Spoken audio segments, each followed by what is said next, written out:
రాష్ట్ర ప్రభుత్వం యువత భవిష్యత్తుకు పునాదులు వేస్తుందని బీఆర్ఎస్వీ యూత్ అధ్యక్షుడు శివకుమార్ అన్నారు.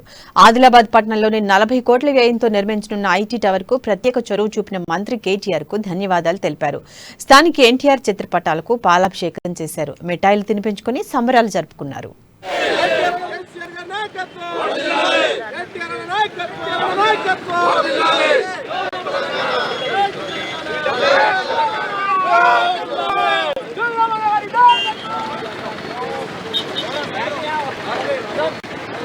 ఐటీ శాఖ మంత్రి వర్యులు కేటీఆర్ గారు ఏదైతే ఆదిలాబాద్లో ఉన్న ఐటీ కంపెనీకి 40 కోట్ల నిధులను ఈరోజు బిల్డింగ్ నిర్మాణానికి విడుదల చేయడం జరిగింది.